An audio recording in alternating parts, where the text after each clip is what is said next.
Boom. Whoa. GM. Wow. That really gets the party started. Every time.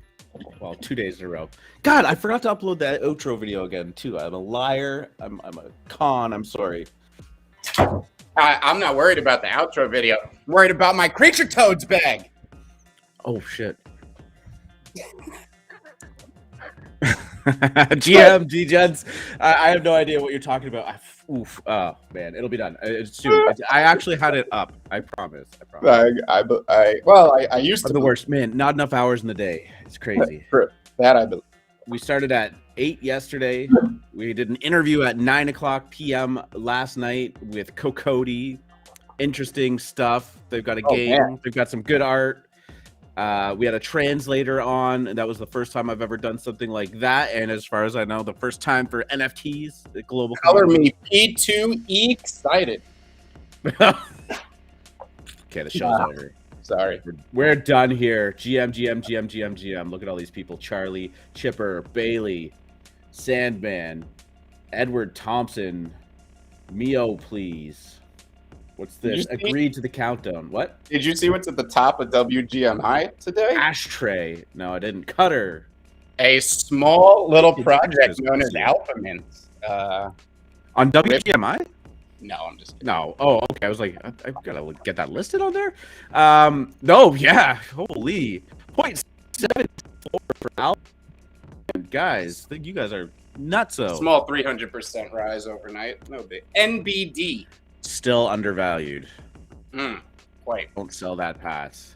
No, that's we are very excited about that. By the way, it is very humbling to know that you degens feel that it's at least worth that, and hopefully more eventually. 0.77 is FUD. FUD, yeah. I mean, hey, we've seen a lot of these alpha groups go up real high, and I would put our community up there with the best of them, honestly. We high. Yeah, no, for sure. Hey, I'm the highest in the room. We didn't even realize a bear market was going on through one of them. The rest of the world thought everything was going down into shit, and we were just stacking wins in there. I'm not even just saying that as like fluff or to try and pitch anybody. Like, this was a real thing. We kind of had this like epiphany that like people were struggling, and Alpha Mint was eating well. Well, this is exciting. It's Friday. It's good. What do you got going on this weekend? What are you doing? It's Friday. I ain't got no job, and I ain't got shit to do. I'm gonna get high today. Is that different from any other? Right. Anyone got that reference? Come on, first person to type it into the chat. Is that Friday? What is it? Friday? Yeah, that was Friday. Yeah, I got you. I haven't seen that movie in a minute, but you know what? I almost see the sequels more, which were like, certainly not on the same quality, but they play them on TV all the time. So I definitely see the sequels often. Yep, Miho, you got it. Friday. Shout out. Let's get it. This is very exciting. We've got a good show for you today. We won't quite get into it. Let these degens get in here a little bit longer. But yesterday, very happy to say that we had the most active chat we've ever had on here and the highest average viewers throughout the entire show, which is actually incredible. We appreciate that so much. So let's try. You guys are early. Yeah. You're early. The FMC or the AM show. We're gonna have to NFT the AM show. Yeah. Let's break some records today. What do you think? Think we can? I'm into it. It gets me going. It gets the people going. We've often joked that the morning show is the leading indicator for how NFTs are going to go. So let's manifest this into existence. AM show viewership goes up, NFTs go up. It's simple math, guys. So go bring some friends. Is causation. Is it? Is that how it works? I don't know. What are you thinking? You want to do the drum roll? GM, everybody, and welcome to the Friday, January 28th edition of the AM show, hosted live on YouTube and Twitch. It is great to see all of the familiar suspects in the chat. I am your host, R2Degen, and I am joined with me for the 70th episode in a row, Mr. Free Market Capitalist. GM to you, sir. Now. Ooh, I cut you off. I set it up and then I kept going. I'm sorry. Hey, now. How are you doing today? It's Friday. We've got some stuff going on today. We've got a good weekend to look forward to. And Monday's looking like it might be pretty good too. Boy, I mean, this is a big week for mints coming up here these next 7 days, right? We got Raid Party today. Yes. Oh my God, hype personified and none of it manufactured. These guys didn't go out and do your normal marketing. This is pure holy crap. Look at what these guys have built. That auction starts today at 1 p.m.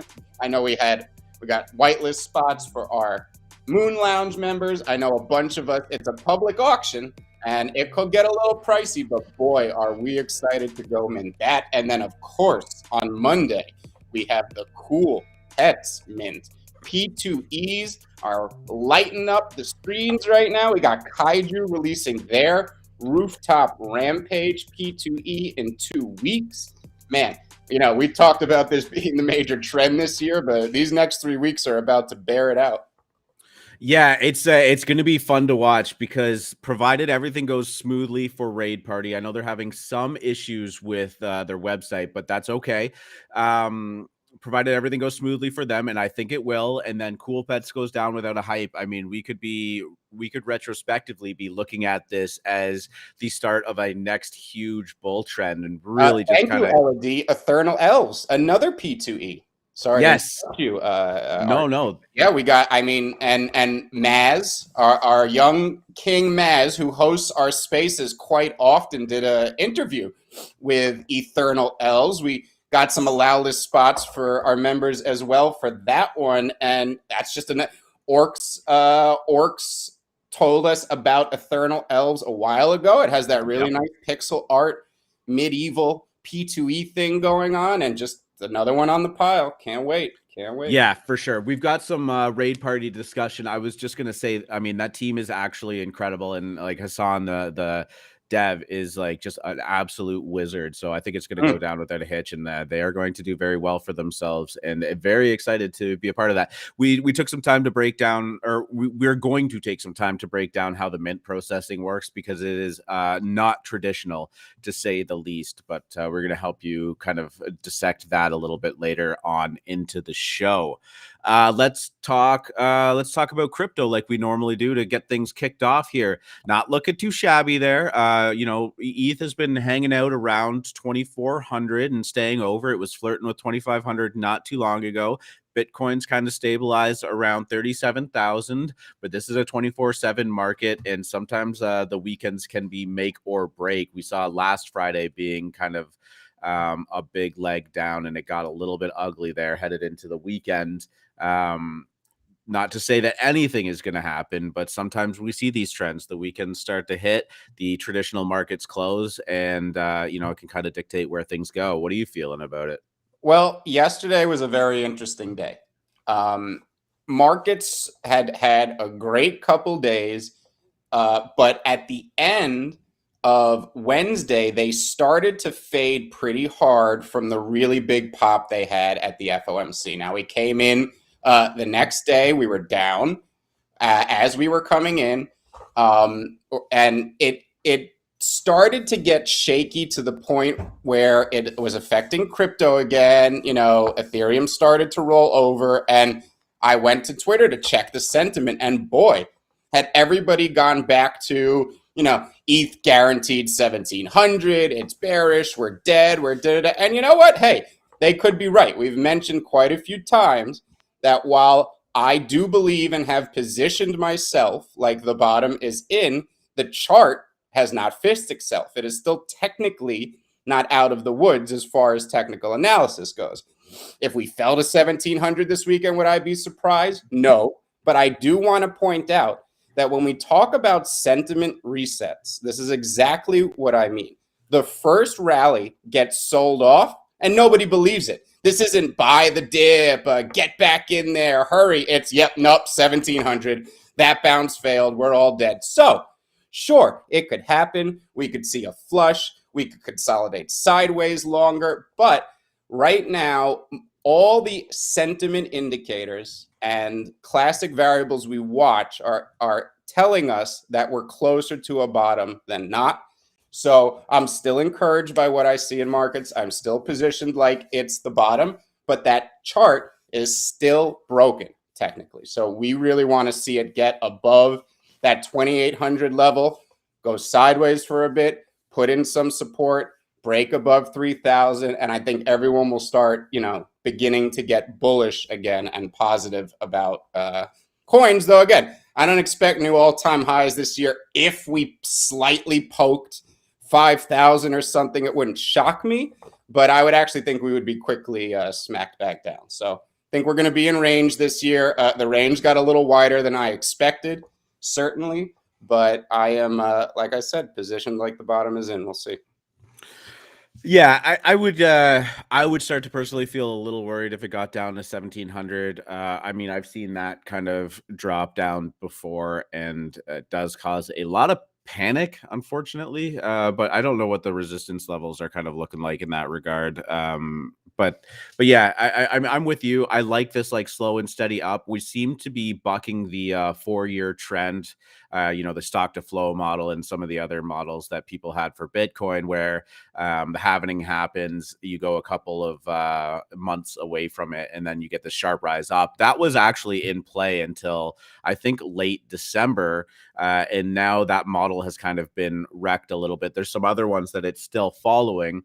But the 4-year trend is a little bit hard to digest, and I think that the market has reached a point where it's kind of going to start getting away from that. We are still going to see drawdowns, as we've obviously seen in the last week, or really kind of the last month and a half. But I don't think that we're going to see extended bear markets at everything at a 90% discount like we did last time. That being said, I have no fucking clue. So yeah, we are where we are, and I'm with you. Like, just a nice steady up and to the right would be great this year. I know you think it's going to be volatile, but yeah.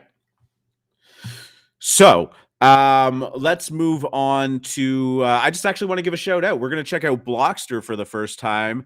Normally we check out Decrypt for no particular reason other than it's kind of just got some of the most poignant news articles that I've seen. But Blockster, shout out to Alpha Mint mod and really kind of family member Henry Stater for getting an article up on here, and he's going to be writing for them. For those of you who are in the Degen Dojo, Lemenry, because we are all lemons at heart. So Lemenry, shout out to Lemenry. Yeah, I can't even say it. Lemenry.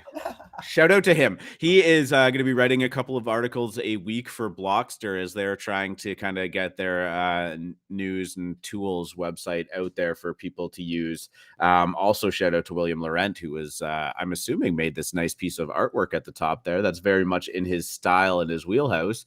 But what was the position that he took, if we can even talk about that? So he will now be writing an article for them. It is the NF Times, and this is going to be a regular feature on Blockster. Now, Blockster is a really, really interesting entity. They're focused on media. They actually have their own token, and they do have a social aspect to it as well. So I am just extremely proud of Henry. If you have read his community research write-ups in our community research room for the Moon Lounge members, you'd see this guy could be working for Goldman Sachs. I mean, he treats these NFTs with the utmost expertise and care. This is just a natural next step for him. We're very proud, and I hope everyone goes and reads that there every day, and we'll have more news with Blockster coming up here in the next few weeks. He's a keyboard wizard, and you can also subscribe to the Alpha Mint Substack, where Henry's writes featured all of the time on that too, and get it directly to your email box so that you can read it while you're taking your morning poop or something. I don't know. Oh, just a suggestion. Oh, Get it right from the source. that was interesting. What's that? Nothing. Go ahead. Oh, yeah, no problem. Some other news we got going back to Decrypt. Texas Governor Greg Abbott is inviting Bitcoin miners to stabilize the electrical grid. His embrace of the industry may be a counterintuitive and risky play to cover a weak point with voters. Interesting. Interesting. They always obviously, kind of took on their own power grid earlier last year, and it did not go very well for them for a little bit. There were a lot of power outages right at the same time that a huge cold sweep was coming in through Texas. But now they're inviting Bitcoin miners in. We've seen, massive growth in Austin. The city and the state have been pretty crypto friendly in terms of taxes and all of that stuff too. And I guess they're continuing to I guess be innovative, if you want to use that word, on that front. Texas is maybe a tough spot for Bitcoin miners. I mean, cooling is always an issue, and Texas can get pretty hot. But yeah, I think this is an interesting first step. Texas is actually very aggressive, much like Wisconsin, believe it or not. There's a few states out there that have been very aggressive in trying to attract tech from Silicon Valley as everything seems to be moving away. We know Miami has made a very large push. We know New York as well, though the taxes in New York tend to scare people away for the most part. Texas gives very, very, very attractive tax deals. It's a very, very, very libertarian state in a lot of ways. This is exactly the philosophy that aligns with most Silicon Valley execs, and I'm not surprised that they're trying to attract the bleeding edge of technology, which is cryptographic blockchain technology. Yeah. Also, Texas, one of my favorite things is Texas with a dollar sign. Let me know if you know what that's from. Do you actually know what that's from, Free Market? If this is another poker reference, I don't know. I'm going to be pissed because I'm supposed to be like the big Mahaff here in poker. So you tell me. It is not a poker Okay, reference, but let's see if Shaq can get it too. This is like one of my favorite. I don't know why every time I hear Texas, I just say Texas with a dollar sign. But yeah, Texas is a very interesting state to be doing this stuff. And I mean, the more that these individual states start incentivizing miners, high net worth, newly minted high net worth individuals from crypto and all of that stuff, the more that they're going to be incentivized to move there. I've also heard, shout out to the young king Dez Bryant, former Dallas football player. Now, I as a New York Giants fan, the Dallas Cowboys have been a arch nemesis of mine since my youth.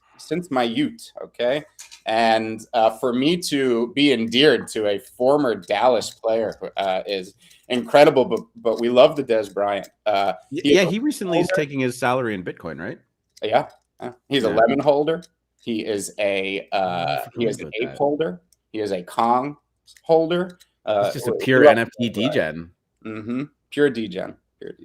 In the best way. We love you. Yeah, for sure. Go Definitely. Let's move on to DM. DM selling assets to Silvergate for $200 million, ending Facebook's stablecoin project. They are Facebook. Now Meta is liquidating all of their stuff. They had high hopes for their stablecoin project that would be run through Facebook at the time, called Libra, and then eventually rebranded to DM. To this, I just simply say good riddance. I don't have much more to talk about other than that. I'm just glad to see it gone. They're obviously angling for the metaverse now, but we've talked about Facebook being a scary company with how much information and knowledge and influence that they possess. Them holding the keys to a currency in which they could onboard billions of users in the snap of a finger is not good. No, I mean, that we see, I think Facebook was the best indication that Web 2 has been watching Web 3 very closely. They see the threat. They would like to move in. And I reject all and everything that they attempt and try to do. I don't trust Mark Zuckerberg. I don't like Facebook. I stopped using it 8 years ago. I haven't logged on since. And I agree. I don't, I don't like these things. I also don't care. I genuinely do not worry. I consider anything that I can't control on a daily basis the weather, right? You can't control the weather. It's if it's gonna rain tomorrow, whatever. You put up an umbrella. It's gonna, this is rain, so I'm just gonna wear an umbrella and move on with my life. Yeah, Facebook's one of those things that like you're gonna have a hard time beating. You know, these delete Facebooks or delete your account kind of trends that happen. Don't even put a dent in their usership. It's a very sticky platform because at the end of the day, I think a lot of people hate Facebook more than we admit, but there's that really sticky aspect of being able to easily keep in touch with your relatives through it just by virtue of everybody being on there. So it's kind of a tricky one, but yeah, I mean it's always going to exist, and Not tricky for me. I just cut everyone out of my life. NFTs now. You go to bed on your stack of lemon friends. Damn Skippy. Lemon.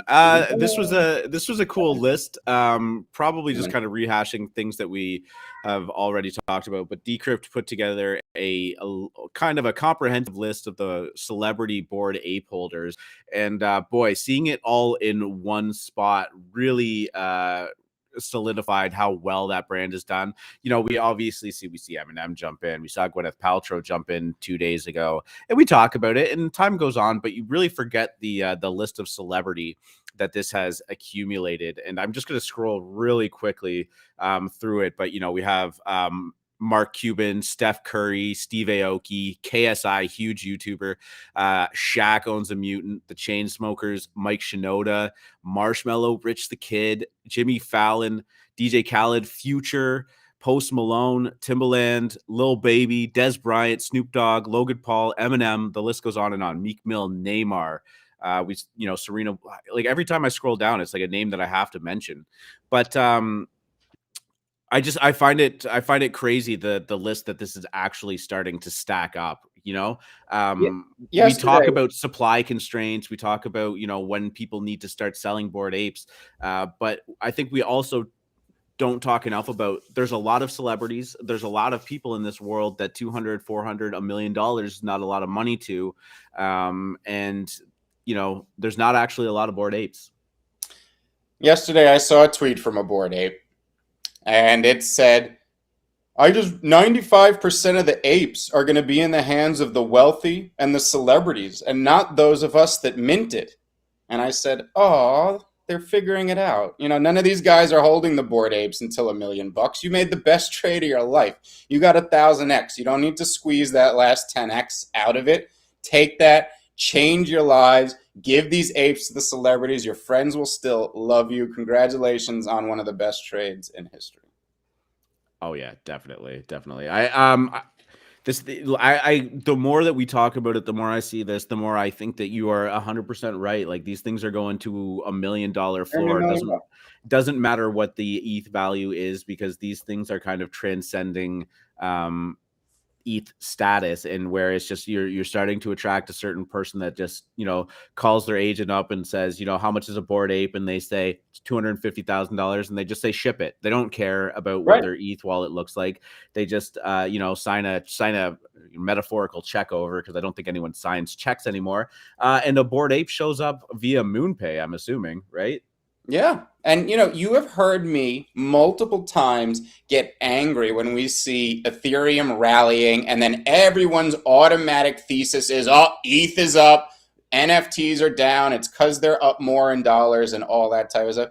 That is such a spurious correlation that is at most transient, okay? But this is the exception that proves the rule, all right? Because when we talk about the highest echelon of NFTs, the NFTs that can't be afforded by people who are not wealthy, the wealthy, as Cobain just said, are thinking about these things in dollars. And they're going to bid them up to $1,000,000, whether Ethereum is $2,500 or $5,000. And this is why I am so bullish. I mean, not just on apes, which I think are going to go to 200 or 300 ETH, but on all NFTs, because as these beautiful, brilliant people who bought those apes so low sell them, they're going to turn around and they're going to buy your lemons, and your Cool Mans and your Asunas and your Azukis and your Doodles and your cats and everything down there that you hold and love that's going to be turned into the next elite. So this is beautiful. This is exactly what you want to see. It heartens me. Yep. We keep pointing to February 6th on that calendar. So We're all getting paid, baby. It's like we went into the future, stole all the Louis Vuitton, Gucci, and fashionable clothes, brought them back in a time machine, and now we get to sell them to all the celebrities for 1,000x. This is it, baby. You're not early. You're from the future. That's a good tagline, actually. Let's can we work with that? We gotta do something with it. I love it. We just got our new. We just hired our new clipper. Someone gave me a shout out for the interview when I said all roads lead to NFTs last night too. So Ooh, we like that. That's a quote. Yeah, actually, you know what? We have a lot of new listeners. For those of you who don't know, my name used to be Clout Cobain. I definitely changed it because of the Crypto Cobain Twitter personality, who then changed his name, and now I'm not changing it back. I'm R2Dgen, but Free Market still calls me Cobain, and you guys can too if you want. So that's where that comes from. If you don't know, then now you know. Another kind of Bored Ape topic that we had, and I saw this pop up, and I just God, like, just give me a fucking break. LA Times, get your shit together. Jimmy Fallon hyped his Bored Ape NFTs on the Tonight Show. Conflict of interest? Question mark. You know, Paris Hilton and him were shooting the shit, talked about NFTs, and you know, he pulled up his Bored Ape purchase and all of that stuff. And this is so silly to me. They started pointing to, I got to find it here, a workplace policy set out by Comcast, the parent company of the Tonight Show network, NBC, asks employees not to let outside interests or activities interfere with their business judgment or responsibilities to the company. Okay. Perfect. Jimmy Fallon makes somewhere in the ballpark of $40 million a year. Jimmy Fallon is not buying a Bored Ape for $250,000 so that he can flip it for $450,000. Jimmy Fallon is buying a Bored Ape so that he can have it as his profile picture with all the other cool celebrities that are buying Bored Apes. This is silly. This is like saying that, you know, he bought a Van Gogh and hung it on his wall and showed a picture of it. This is, you know, equivalent of a celebrity going out there and say they just bought a new Bugatti. You know, like, if it would be different in my mind if Jimmy Fallon bought $20 million in Coca-Cola shares, and then for the next month he sat up there with a Coca-Cola can instead of his coffee mug, and didn't disclose it, didn't say anything about it, and then you find out he sold at a 10% gain, whatever. Like, I love these articles though, because it's the LA Times and people are talking about it. And if you didn't know that Jimmy Fallon bought a Bored Ape, you do now. So, I mean, I guess keep it coming, but Jesus Christ, what a hot take. You know, I have a love-hate relationship with these articles. I hate them for all the reasons that R2 just laid out for you guys. And I love them because if we didn't have these articles, no one would even know what an NFT was. Okay? This is a pointless article that says absolutely nothing, and it's exhibited by the exact point that this guy makes $40 million a year. He knows very well the policies at NBC. Forget whether he would be doing it to make $200,000. He wouldn't do it because he doesn't want to lose $40 million. He knows it's not a conflict of interest. He knows he's never, Jimmy Fallon's never selling that ape.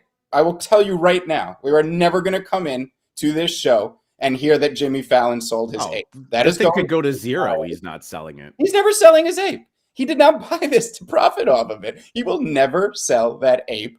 He would never jeopardize his cash cow, which is this $40 million a year show. But I love these articles. We need FUD. As we have seen over the last few days with some unnamed projects, FUD sells. There is no better pump mechanism in markets than FUD. FUD causes FOMO. This is what is so funny, that people are always worried about getting their bags FUDded. Well, guess why certain things go up to 0.7? Okay, and this is it. This is people see articles like this, and they want to know what an NFT is. They don't give a shit about conflict of interest or any of this stuff. They're gonna go Google what NFT is. I love it. I revel in it. Yeah, and I mean, let's be honest, right? Like, you think that they didn't book Paris Hilton and behind the scenes, the producers, the executives, like, be like, guys, we'd really appreciate it if you didn't talk about your NFTs. It's the hottest topic in the world now, but like, it might be a little bit of a conflict of interest. So, and then they just went out there and be like, boom, here's our NFTs. They fucking knew. Everybody knew from the top down what was going down on this show a month before it happened. And like, nothing is going to come of this because it's nothing, right? But like Guess you who's said, just as let them happy? talk about it. I And love guess it. I love it when they take these stupid hot takes and put it out there. Right, it kills me. And you know who's just as happy about this article? Jimmy Fallon and the Jimmy Fallon show and the people at NBC. Because guess what? Now people want to tune in to see controversy, to see what happens next. Okay, this is this everybody is playing the same game. The media knows what they did. Jimmy knows what they did. The producers know what they did. And I promise you, the conversation we're having right now was had in the writers' room, Oh, was had in the 100%. boardroom. You think they're ignorant? You think they're stupid? They all know what's going on here. And they know that this isn't a conflict of interest, that Jimmy would never jeopardize anything like that, nor Paris Hilton, who's also brilliant. Okay. And worth like $1 billion fucking dollars. Yeah, right. Look at this as the beautiful PR that it is. Yeah, it bothers us as how they frame it, but when you really look at it from a larger context, is exactly what you want if you're in NFT. I'm just picturing the ridiculous idea of like Jimmy and Paris backstage after the show being like, "Oh yeah, we just pumped our bags 25%, baby. Like, we're gonna make it, right?" Let's flip it into a Suna now. Oh god, I love it. All right, let's move on. Opensea. This is in vein with what Josh brought up on the show yesterday when he came up on the Q&A session. Opensea update leaves new creators unable to mint leaves some creators unable to mint new NFTs. The leading Ethereum NFT marketplace has clamped down on its own minting contract, frustrating and angering creators in the space. And here's what I love about this article. It's like 3 lines long and then an update. Following backlash to its new limits, OpenSea has announced on Thursday night that it has reversed the decision to limit collections minted with its smart contract. OpenSea attributed the original decision to increasing misuse of the feature, including to mint plagiarized artwork and fake collections, yada, yada, yada, yada, yada. Man, OpenSea, is this just like 3 people in a room talking about like how to change the world and then writing up some half-assed email and then 20 minutes later being like, oh shit, that wasn't maybe a good idea. We all got the an NFT in your collection has a previous listing that hasn't been canceled, and then 2 hours later, just some corrections to this idea of it while people were getting burned because they gave them the wrong moves. Now they tried to do something to limit scam things. They fucked over the small artists. The small artists went out there, got their pitchforks, rightfully so, and said, you're kind of screwing us. And then within 24 hours, they've already reverted the change. I just want to know how these decisions are even being made in the first place. Like, they have no forward thinking strategy here, and it blows my mind. I also just want to give Josh the credit for coming up here and talking about it, because I'm pretty sure it was our show and our influence that made that change happen. I have no confirmation on that, but I'm just saying it would be nice to stake our claim on that.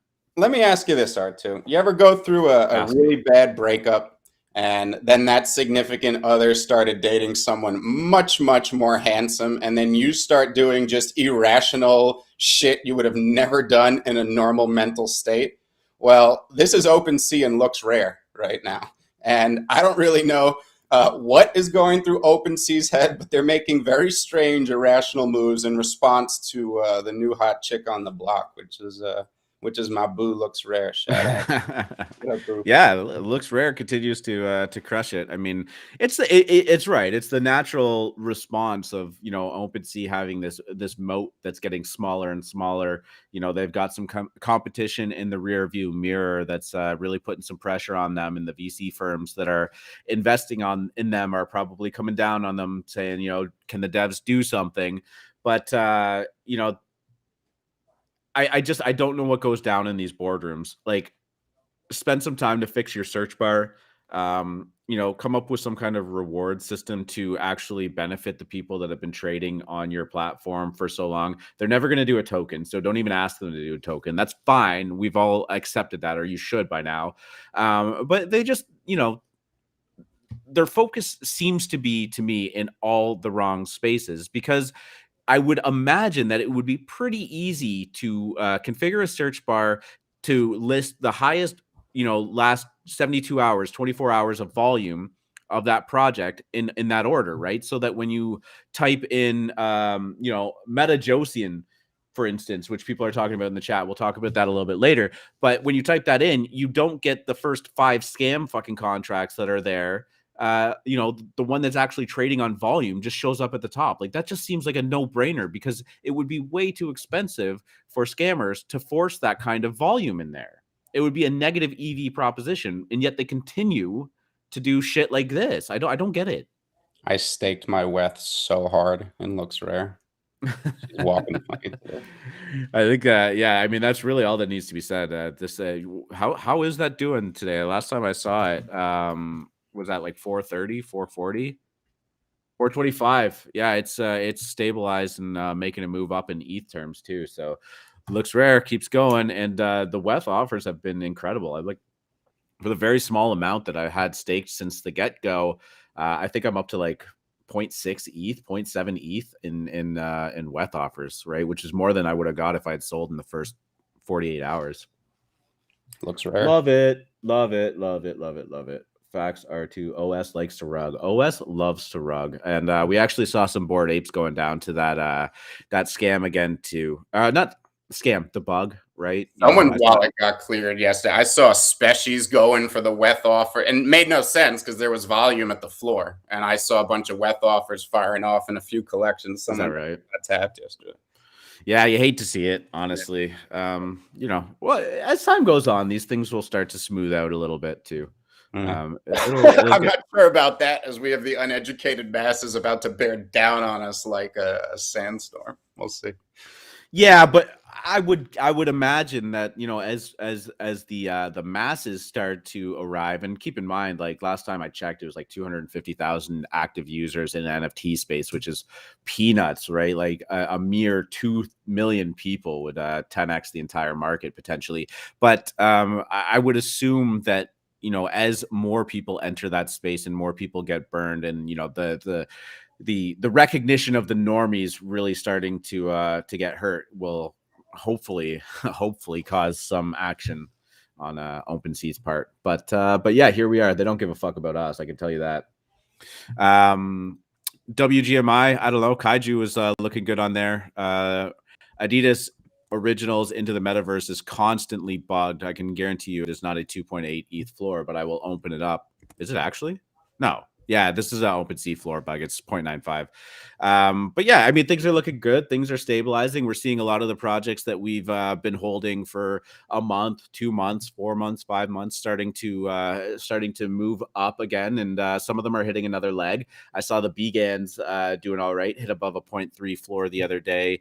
Lemons is maybe taking another stab at 0.5 ETH, and they're looking good. Yeah, it seems like an overall healthy market. Some of the projects are going through euphoria phases. We've seen Azuki just go absolutely crazy. Didn't check in on that one at all today, but yeah, I'm liking where things are going here. Most collections I watch are seeing steady accumulation. Obviously, we haven't seen just that nutso banana volume come in yet, but this is how you set the stage. We're priming the pump right now, and it's happening with big ape sales, and it's happening with slow accumulation and all the that sneaky slow accumulation before the floor sweeps stop. That's how you create those supply crises, and I see them happening in a lot of the collections I watch. I mean, just steady volume for weeks now. Oh yeah, it's feeling good. I mean, you're going to get listings along the way as people start to find a little bit of exit liquidity. Maybe they've been holding something that they've deemed a bag, and they just see it go up and sell into volume, and that's fine too. It's a healthy redistribution. But another 500,000 people entering this space over the next 6 months, if that's the case. Or, when Opensea Marketplace, we don't even talk about that anymore, but Opensea Marketplace is on the horizon, and that's going to launch us into the stratosphere too. So lots to look forward to, and some of these projects that continue to work and keep their head down, a la Creature Toads, which I promise I will get the interview up after the show. They continue to work and do things, and they're going to be the recipients of a long-term gain too. We've seen plenty of projects go from 0.02 ETH and just slowly cross, 2 ETH, 3 ETH, 5 ETH eventually. Yeah, I no question. I mean, they've cooled off a little bit. I mean, we're firmly, as I saw someone say yesterday, in the anime meta. And when you think about it, before NFTs, most of these crypto Twitter accounts had anime PFPs. It's just huge in our world, right? Like I like anime. It was never like a hobby or a passion of mine, but you can see it just permeates our industry, and this trend doesn't surprise me at all. Yeah, for sure. I just want to provide some clarification to Cambo. Is there really that few people overall involved in this? Like, I'm assuming you're referring to Opensea. No, definitely not. But I do like to exaggerate because that's what it feels like, and those are the that's what the results are showing. Honestly, maybe it's the culminative power of 3 people. I don't know. Whatever.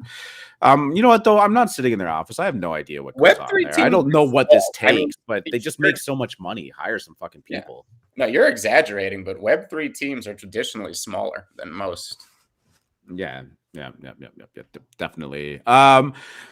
Okay, let's move into Raid Party. We've talked about this a bunch in the past, but it's starting to come to life now. The auction, the Genesis auction mint, is going live today at, I believe, 1 p.m. And this is a really interesting format. Raid Party has to say blown up might not even do them justice. I could tell you from firsthand experience, we got a great chance to speak to the team well before you guys even knew it was a project, if I'm being honest with you. And we're so blown away by their talent, their ability, and their vision for this project. They opened up their Twitter, made a post, and this thing just went absolutely nuts. This is actual real 100,000 follower organic growth. They had like 20-30,000 people in their Discord, and it didn't even have a channel, and people were like doing the Eric Andre like let me in kind of thing, and people were like, did I get banned? Why can't I see anything? No, but people stuck it out. They designed a brilliant game user interface in the Discord. People are having a ton of fun with that, and here we are on the precipice of the launch. How are you feeling about Raid Party right now? I mean, it's some of my favorite art and animation in this whole P2E joint. I mean, orcs have always been the standard to me. I really haven't thought any of the P2E art has come remotely close to that. And Raid Party is right up there. I mean, it is just so rich. It feels like Final Fantasy. And without getting into too many details of the game, because guys, we have the exclusive AMA coming up with Raid Party after their launch. That exact time is to be determined. They are obviously super busy right now, and this is one of the more complex launches we've ever seen. They are doing an open auction, which is going to start at 1 p.m. today, which means for the next 24 hours, people may submit bids. Anybody may submit a bid. The top 1,000 bids will win Genesis Heroes. So that's a 24-hour phase. The next phase will start tomorrow. And right now, we're waiting for 1 p.m. when that starts. I know we got... Zark's in the chat saying 2:30 p.m. Zark, what's going on, my man? Hopping in. We're just talking about our P2. If you guys don't know, Zark is one of the creators. He just hopped in our chat. We love the Raid Party. We were just talking about you. 1 p.m. today, and we are hyped. No, he's saying 2:30. Oh, I'm sorry, 2:30 p.m. My bad. Zark, shoot a message in chat if you want to come up here and talk. If you can, we'd be more than happy to have you up here. Do a little impromptu thing. But if I'm not putting you on the spot, if you don't want to, that's okay too. But this is a really interesting format right now because I don't think we've ever seen this. Have we seen this in NFTs yet? The ranked auction setting it off for the Genesis bid, and then the pre-sale and the public sale price being determined by kind of the outcome of that auction.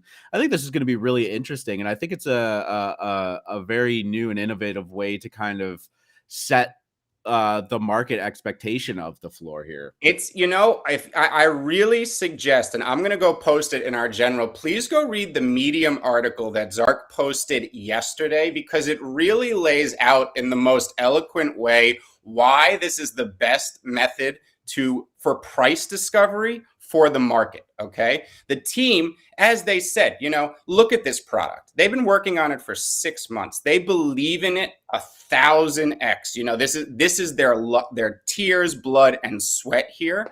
They don't think it's fair for them to price. Look, we all love our projects. We're in Star Wars. We would price it at $1 million ETH if we were what we felt about it, right? But the fairest possible thing you could do is go to the market. You show them your product and you say, look, we want you guys to price this. That's the fairest way. I love what they're doing here. And yeah, Zark, big congrats up to this point. We are pumped. And that is at 2:30 p.m. Eastern Standard Time today. I want to say it again, 2:30 p.m. because I got it wrong originally. Big shout out to Raid Party and Zark. Yeah, for sure. Thanks for jumping in here, Zark. And you just said I'm a little tired right now. I don't blame you. You guys have a lot on your plate. I know. And we are so excited to see how this all goes down, because we've been hyped about this for a long, long time. Just a little bit of details on how that ranked auction is going to be working. It is a little complicated, but I do understand what they're trying to achieve and why I think it's going to be good, as we kind of mentioned. But there's going to be 1,000 spots, so there's going to be 1,000 bids that win, right? So it's not the top spot that's going to take all in terms of an auction, but you're going to watch a whole handful of people kind of bid in to be, you would think, as low as possible, right? There's obviously going to be some people that are flush with liquidity and just want to have spots secured, but it's not going to be dictated by the highest price, because if somebody moved in and just said, you know what, I'm just going to ship it at 20 ETH, things are going to get a little... Let me just point out, there's a 1.6 ETH ceiling. So if this got to its absolute extreme, the most it would be 1.6. Oh, okay, perfect. Just for perspective. Yeah, just for... Yeah.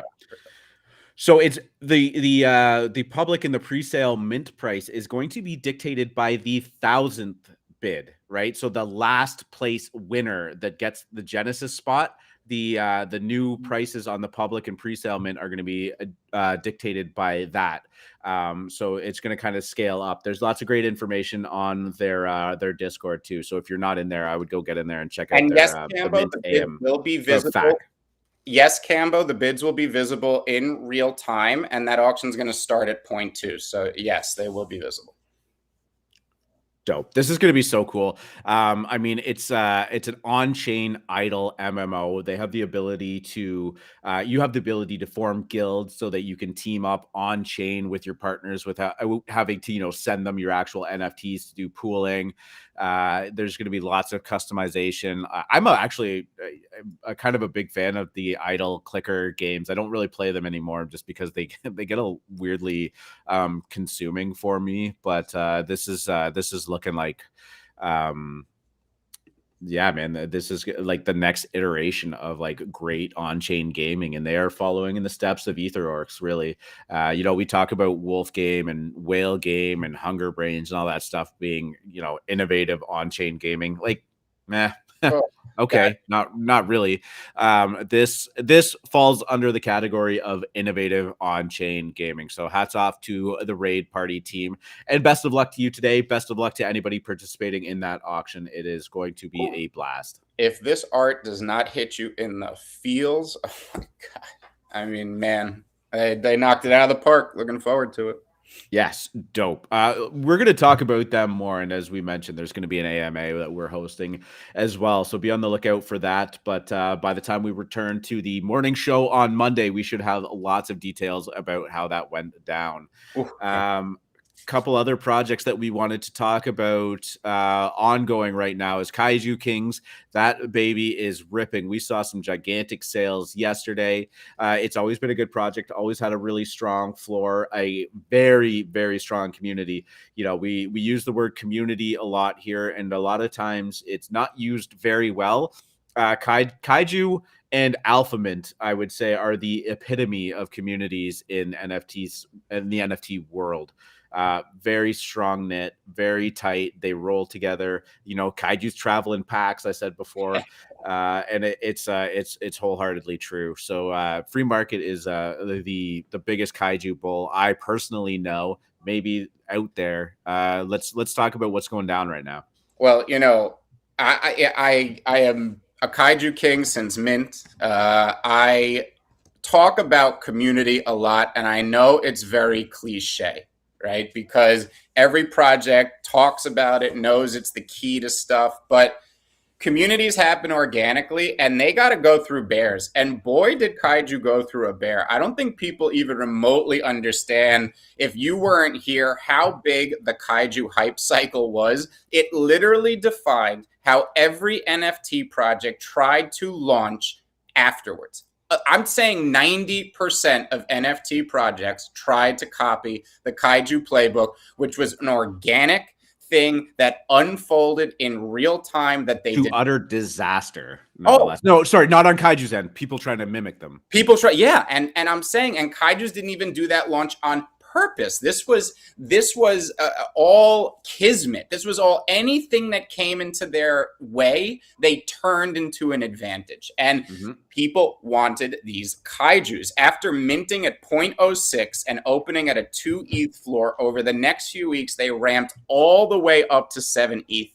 And even as the bear market gripped, they only fell down to about 4, right? Now, every project that experiences a hype cycle like that is going to eventually go through a quiet period. You've seen it with, you know, a more recent case in Lemons right now. You see it with Alien Friends right now. But Kaijus, which were literally billed as the biggest thing, and we knew that they had been thinking P2E game, but they hadn't talked a lot about it. I mean, what was great was that these sold on the art alone. I've talked about it before, and this is the best pixel art of last year. This was some of my favorite art, period, of last year, and that's thanks to Phil, their artist. Shout out. By December, all the hype was gone from Kaijus. Anybody that was in that community just for the money had listed their Kaiju at a loss. And I will tell you, there were rare Kaijus selling at 1.5 ETH. I paid 1.5 ETH for a Viper Glasses rare background Kaiju at the low. I paid 0.59 ETH for a rare St. Nick's hat baby at the low. And right now, they have just been on a steady uptick because we shook out all the paper hands. And as Cobain says, the community in that alpha chat is unbelievable. You know, it's the same thing apes are going through now. And when Kaijus get to 80 or 90 ETH, which I genuinely believe they will, and we're talking Genesis, Kaijus get to 80 or 90 ETH one day, okay, our Kaijus will have the same type of issue. Right now, that membership is worth a lot more than 6 ETH to most people, okay? And that's why it's a very easy decision to not sell your Kaiju. That's why there are so few Kaijus listed. Cobain said we run in packs, and it's true. And we love each other. We go in there every day. We're sharing alpha. We're having a good time, and it's organic. No one's forcing it. All the people that were in there for money are gone. They left in December. They took huge losses. People were paying 10, 15, 20 E for rare Kaijus, and that's not even the legendaries you're seeing in front of you right now. Those were going for upwards of 50, 75, and 80 ETH at the time, okay? They experienced an insane hype cycle, but it was deserved and it was organic. And of course, they went through their period, but now they're being recognized for what they are. This is a future blue chip. This is one of the best communities out there. Now, they had their town hall yesterday. I would say the biggest news that came out of it was that we are getting the Kaiju Kings Rooftop Rampage P2E game in 2 weeks, okay? Wow. This is bearing down on us. Not only that, It's going to be available on mobile. This blew my mind. Guys, you know I was bullish on Kaiju Kings. I could not be more bullish. A lot of people always ask my advice when buying. Now, I'll tell you some funny things about Kaiju Kings. Well, can I just like real quickly? Sorry. No. I want you to finish that thought, but like, let's talk about the power of mobile right now. Like, mobile gaming ate a giant share of traditional gaming. Once the smartphone really kind of hit its stride. I don't want to say most people. A lot of people now don't even have a desktop PC or a laptop because they get most of what they need out of their phone. This is how big mobile gaming really is, and I know that probably everybody in here has a laptop or they're sitting on their PC, and you know that seems like an egregious idea to not have one. There are a lot of people that just they have their phone and that's all they need. They get all of the YouTube interaction that they need. All of their social media experience is what they need. All of their communications exist on the phone, and they don't even have it. So making things accessible on mobile, is going to continue to be at the forefront of this space as well. Yeah.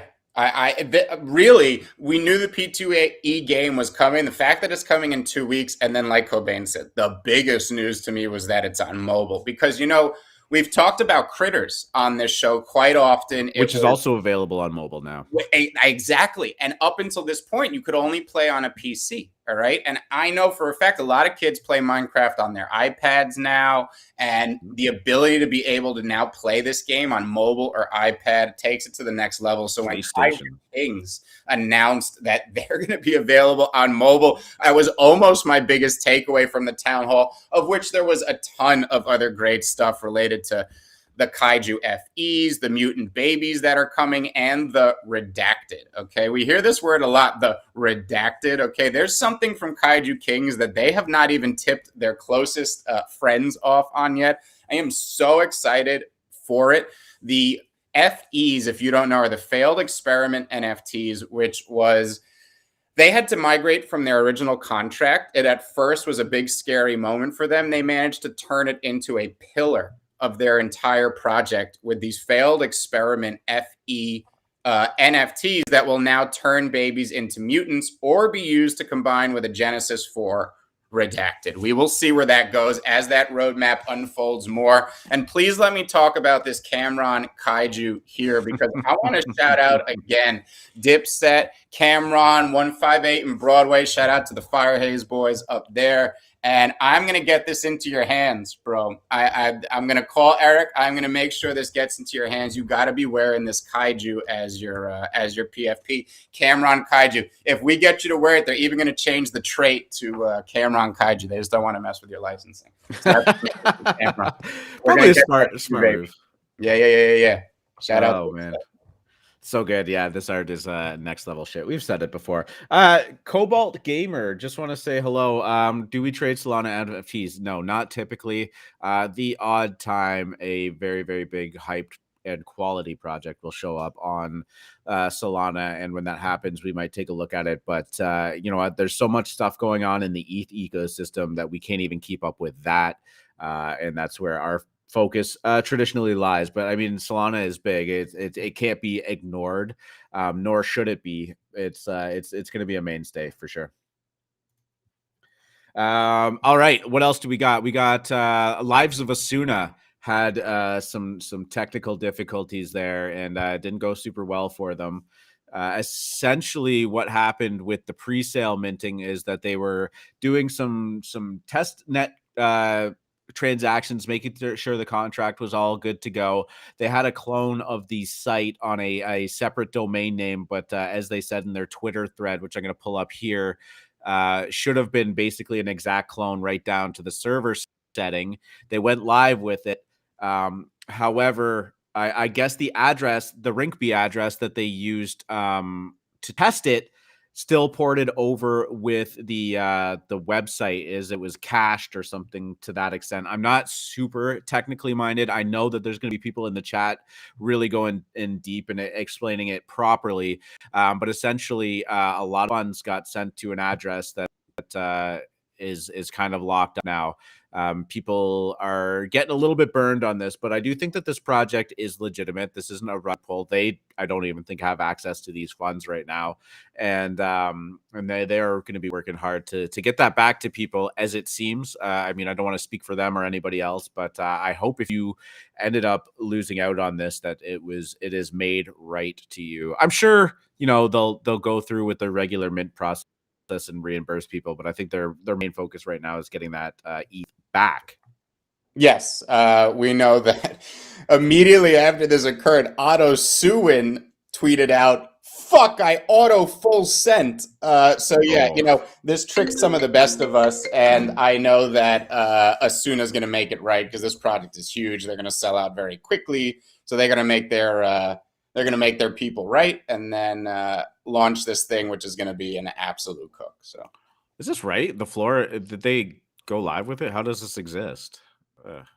I missed something here. 1.7 floor on it. Cool. Is it a pre-sale, or did they just? Yeah, someone's got to fill me in. We were, again, incredibly busy yesterday, so I'm kind of just catching up on what actually went down with that. But yeah, they do look good, and it was this meta is full send right now, honestly.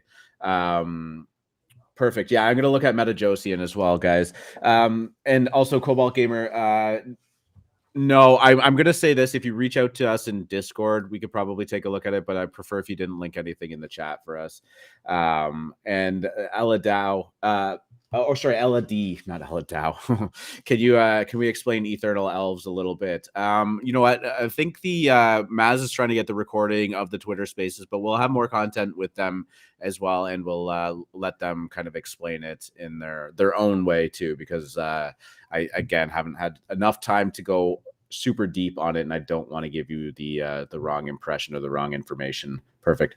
Yeah, so Josh is saying that they fixed it, the contract went, so yeah, it is looking like it's doing pretty well right now. Appreciate that update. I'm assuming you didn't get your hands on one of these. No, and I really wanted one too, man. That website, the Breeze there, it sold me. Perfect. That Breeze. Let's close this down a little bit, and we had a pretty good conversation during the pre-show. We obviously talked about Fishy Fam a lot yesterday, and got heated, and that's fine. I mean, I think our opinions both stand on what went down with that team and how shameful it was. And we're not gonna go in depth about Fishy Fam itself, but I think that you and I both wanted to provide a little clarification about the topics and how these things go down. As you said so eloquently when we were chatting before the show, you said it's hard because we don't want to FUD people's quote unquote bags or make them believe that their conviction in a project is unjust. And that once the minting process takes place, the NFTs are in the community hands now. This is what I'd like to say now. I am never going to speak on Fishy Fam again. I have said everything that I believe. I still believe it. But my point is, this doesn't belong to Fishy Fam anymore. These NFTs now belong to the community. I love my community. I don't want to see anybody get hurt. You guys know how I feel about this team. It kills me every day that they're making money off of this. But right now, I know that this project belongs to the community. And I just want to say that I love all you guys, and that's really the last thing I'm going to say about Fishy Fam. This isn't an apology. It's not as Campbell said. It's not a walk back on our opinion about it. I mean, if we went back there, it would get just as heated as yesterday. No, I am but firm. There was not a single person that pressured us into saying this, and nobody from the community, messaged us, or there was none of that. We were just talking this morning about it, and just said, do we go back to Fishy Fam? I said no, but let's provide some context here, right? I don't believe in the project. I don't believe that they should be making the money, et cetera, et cetera, et cetera. The opinion still stands, but I also just, we don't want anybody feeling like our word is something that you have to feel, right? This is our opinion and all of that stuff, and it's just very important for you guys to know that. I 100% stand by every comment I made, and I just want you guys to know that this project now belongs to you, and it's up to you what happens for the future. Screw that team. Take them to 1 ETH, become a community. Don't let whatever this team did screw you up. It's your project. Yes. Anyways, we will move on from there. Let's go into something that word is bong. Yeah, No, I that like one's for you. that. Yeah, word is bong. I think you were right the first time, sir. What's that? That word is bong, not bond. Word is bong. Yo, Bong. I thought that was intentional, man. Just keep it. Just Me keep the too. credit. I was like, oh, yo, shout out. Zipcy went down yesterday. Saw some people talking about that. That was a pretty hotly contested pre-sale spot, and nice What? cook there. I like these so much. 2.37. Yeah, so much better than World of Women, which I really don't understand. Like that, whatever. I'm not going to fud anything. I'm just saying that these look fabulous. I like these a lot. I think these are cool. Yeah. Don't know anything about them, but they're really cool. Yeah. We definitely had some Alpha Mint members that got a solid cook on that, and let us know if you got in that regard too, because it's been incredible. And one thing that's really blowing my mind is we look at Zipcy, we look at the Lives of Asuna pre-reveal. Both are pre-reveal right now, I should say. All of these projects that are just debuting, no problem over a 1 ETH floor is just absolutely remarkable at this point. And I do really think that it's indicative of a large swath of outside money coming in. We talk about it a lot with the Bored Apes and how the ripple effect of, a solid $450,000 purchase can kind of ripple through the market. I think we're seeing a lot of this at this point. I think we saw a lot of it with Hate Beast. I think we saw a lot of it with some of the other Instagram centric projects that happened. And I think the floors and the pre-reveals of a lot of these projects are the recipient of high floors. If you had asked me about this project 2 months ago, 3 months ago, I would have said it probably will do well. The art's good. They look clean. You can get a nice profile picture out of it if you focus on the top kind of 60% area there. But I mean, I would never have said that within 24 hours that we'd be at 7,000 ETH and a 2.5 floor. That's not even FUD. I'm not even trying to say that it's not worth that. We just never really saw that frequently. And now it seems like there's 2 or 3 projects every single day that we're having this conversation about. Yeah, I mean, this is one sneaky bull market. Boy, it is really, really bullish out there, and I think this project personifies how many 10,000 PFP projects are we seeing just absolutely moon now. We were talking last year. Man, all people talked about towards the end of last year was supply. No 10,000 PFP projects were dared. People wouldn't mint them. It was like, we're not even touching that. And it made sense because once volume left, there weren't 10,000 of us to effing buy these things, right? But now, as normies are piling, celebrities, normies piling in, all that type of stuff. I just think we are really discounting how crazy these floors all around us can get as money flows in here. And look, this to me personifies it. I love this art, but boy, 2.5 ETH overnight. Yeah. There's a weird dynamic going on here right now too, because we see individual projects feel a little frothy. Azuki really kind of was pushing their limits, and it has since kind of dropped back down to I think a 7.7 ETH floor, which is nothing to shake a stick at, but didn't quite get to that 10 ETH, straight to 10 ETH, I should say.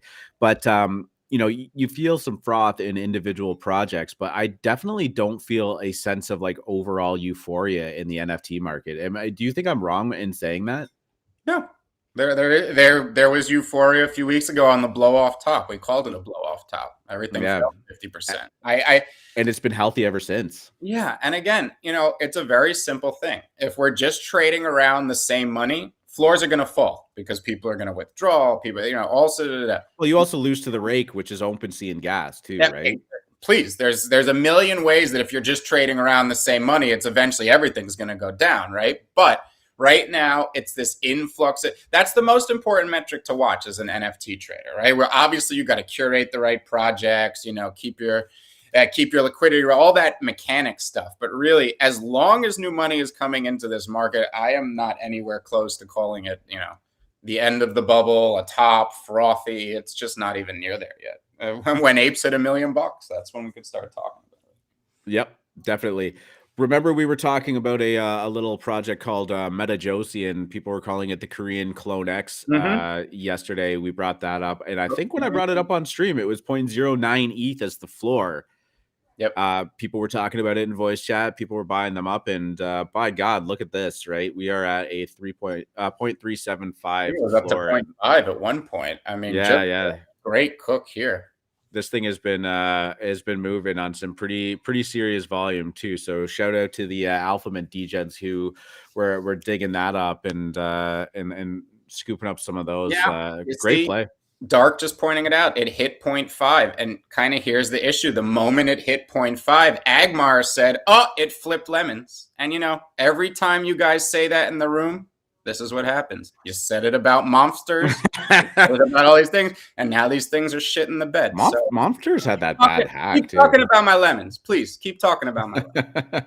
Yeah, well, actually, somebody's asking us to have some lemon chat. Keep that in your back pocket, and once we do the Q&A and we're kind of filling in some gaps with some topics, we will definitely revisit the lemons because they're moving up a little bit there too. Flying, Kobe, and there's a supply crisis brewing in the citrus market. The citrus market is short on supply. Is that what's going on? That is exactly what's going on. For sure. I have one more thing that I had to pull up here. Oh, Cool Pets. Cool Pets is dropping on Monday. We'll definitely dig a little bit deeper there, but this is getting very exciting. It's happening, you know? Actually, I shouldn't have this website up. I don't even know if it's legit. That does not look like the Cool Pets. No, I was going to say, do not go to that website, please. Ladies and gentlemen, that was not even close to the Cool Pets website. Yeah. Always don't just randomly click links. I'm on a separated browser here without my wallet connected to it or anything. It doesn't even have MetaMask on it. So, but yeah, please don't go to that site. This is my 100% full advice, and I do this every time. If you knew how scared I am about clicking links, not just for my personal wallet, but I'm responsible for a lot. Okay, a lot of Discords, and I will go to the official Discord of any project. I go to their official links, and those are the only links that I click. Okay, unless I have visited a site 100 times, put it in my favorites, and I know it, I don't even even if a friend puts I would rather go into the Cool Cats Discord, go into their official links, and even better is Twitter, honestly. Like, their Twitter. Yeah, Discord. I mean, the Discord hacks seem to be a little less frequent. I think people are structuring their admins a little bit better, maybe giving mods a little bit too much power in the past, and it's kind of cooled down a little bit. It still happens. Yeah, but, speaking of, the fellas just got hit. Did you see that? No, I didn't. That's terrible, though. Well, look, I don't think anything bad happened. They were able to get the message out quickly. They told everyone there are no stealth mints. Don't da-da-da-da. But yeah, the dead fellas may have had a little hack yesterday. I think it was under control quickly. I haven't seen anybody talking about it this morning. Speaking of dead fellas just smashing that 4 ETH floor, huge shout out. One of those projects that had a moment last year. Fabulous art. You see a lot of celebrities even now starting to rock those dead fellas. So, you know, future elite there. You're muted, sir. I am muted. That's Deadfellas is another one that is sneaky up only as well. Like, we don't talk about it a lot. I don't know that maybe I'm just missing it. Maybe we just don't have a lot of people in that circle, but it just, we used to, but it went through just, you know, what all of our projects went through in September or October, November, December, which was, I think Deadfellas got down to like 0.4 at one point. Maybe even a little less. I mean, everything was left for dead. You know, it was just people were under the impression that everything is roadmap intensive. And if you don't have your roadmap ready to go, what's the point of sticking around in a project? You're seeing the point right now. This market is not a flippers market. You may think it is, but that's because you've been here for a few months. The real gains are made from holding. The real gains are made from being able to curate which projects are going to be elites. And that's why you are in the Alpha Mint Moon Lounge, and we're going to get everybody there. Yeah. Deadfellas looking like it bottomed out during that bear market around 0.5 ETH. It was lower beforehand, but once it kind of hit that initial run up to over an ETH, it cooled down a little bit as everything else did, but this is just an incredible run here, and from just basically Christmas time on, which we saw a lot of projects going through, it has held on better than most. So Look at yeah, that. great job. Baby. Oh, baby. Yeah.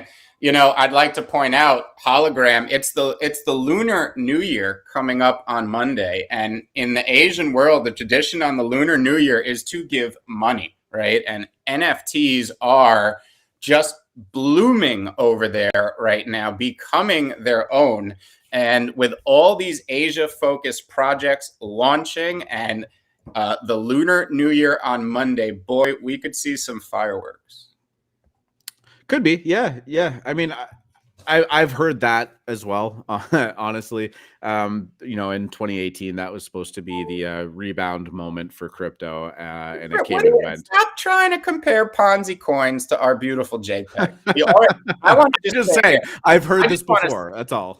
Please let me say this, because I called it in the Degen Dojo about a week ago on January 24th. All right, 4 days ago. DeFi is dead. All right, DeFi is dead. All of those yield protocols and yield farms that you were in and thought were the new banks, they're done. It's over. All of that Ponzi shit is done. Okay. The only thing in crypto that has ever made sense are NFTs. DeFi will come back. It will be called something else because the name DeFi will be so toxic and poison. Maybe it'll be refi, but we will see. But I am telling you right now, ADA, dead. Bitcoin Cash, dead. Ethereum Classic, dead. Every altcoin you know and love, dead. DeFi, dead. Maybe Magic will make it. We like the Arbitrum. You like Ohm too, right? Is that the same thing? No. Well, here's the thing. Why did Ohm fail? Because the only reason for Ohm to exist was for people to make money. That can form communities temporarily, but eventually we always see what happens. Ohm is dependent on people remaining staked. The only way you convince a community to remain staked is to become something like what we see in Kaiju Kings or what we see in Creature Toads, who are launching their own Ohm fork. And I can tell you the majority of people holding those Creature Toads are going to stake that Ohm, and they are not going to unstake it, okay? Ohm's problem was that it didn't have a gamified NFT front end. I like Ohm only in respect to what NFTs are going to do for it. I like DeFi only in respect to what NFTs are going to do for it. Your traditional yield farms are dead. But you know what? Zug, motherfucker. Oh man, yeah. I mean, it is high time for a lot of these the shit coins to fall off the top 10, top 20, and top 100. Honestly, like there is no reason for ETH Classic to exist anymore. Maybe Litecoin. I don't know. Probably not though. Yeah, no, I wouldn't be surprised too. I mean, I can't believe it didn't die when the founder of Litecoin sold all of his bag at the top. It was like, I just don't want to feel the financial pressure for this thing to succeed. I just want to work on it without that. And, I don't think it ever reached that high again. Could be wrong. I just want to thank Yost for in the AM show chat for linking the thread to Lives of Asuna. I didn't quite go deep enough on it, but I guess they ended up getting it all resolved, and it looks like it's on its way to being a very successful project. So you love to see that. Speaking of the AM show chat, I did put the link to Restream in there if anybody wants to hop up with us and hang out for a little bit, wind down on this Friday morning, and just talk some JPEGs and see what you got going on for the weekend. So if you're a Moon Lounge member, you are more than welcome to hop up on us. You don't need an account. You don't need to come on camera. All good. Just click that link and you just type your name in.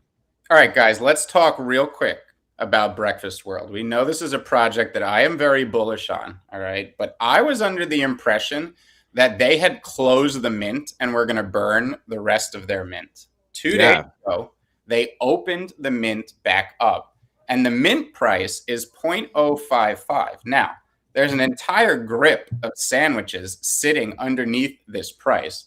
So I can't imagine they've minted more than 7 of these things. And while this move is strange, I am still very bullish on the project, but I'm going to put a pin in telling anybody to rush out there and mint or buy it until we talk to the creator. I love the creator. I am in negotiations right now to get him on the morning show. He will come on and talk about his project, the future direction. I own a ton of these sandwiches. I regularly still buy them because I love them, but I am a little confused as to why they opened up the mint again and then opened it up above the floor price that is on Opensea right now. So we're going to talk to them about that.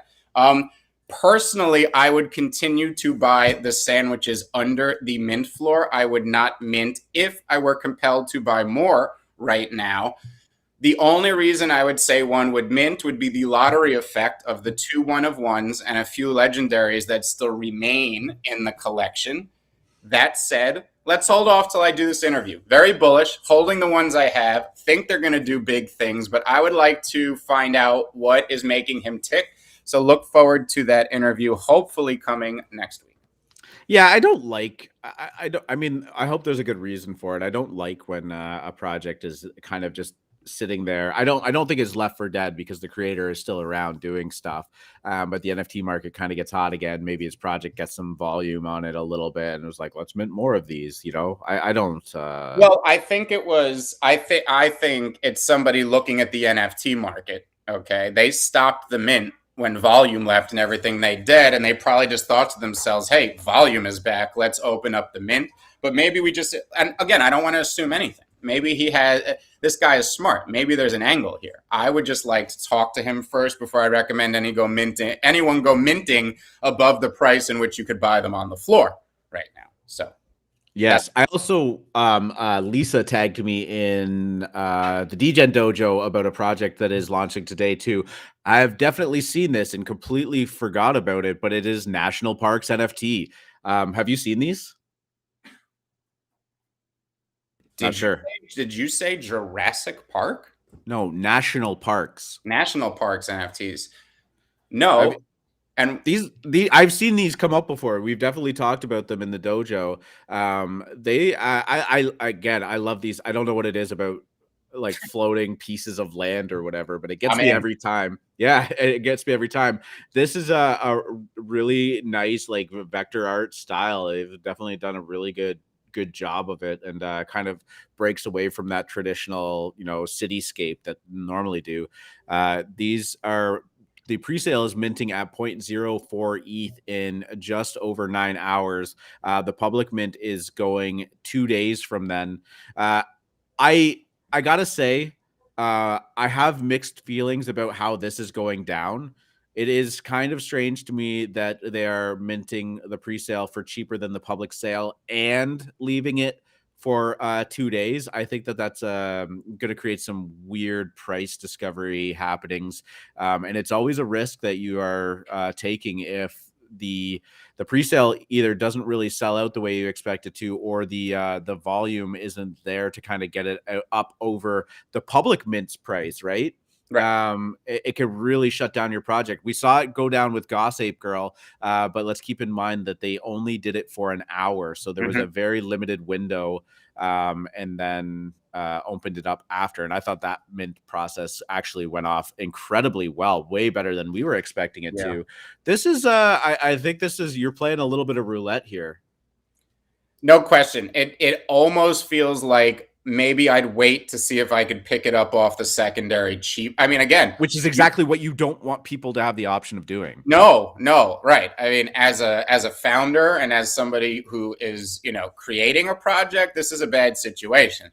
As us who likes the art and maybe wants to get them cheap, it could be good, but we would likely be just buying art because if the project doesn't mint out, there it is. I don't know if these are being plugged into the metaverse or it's just pretty. It does say Metaverse Parks.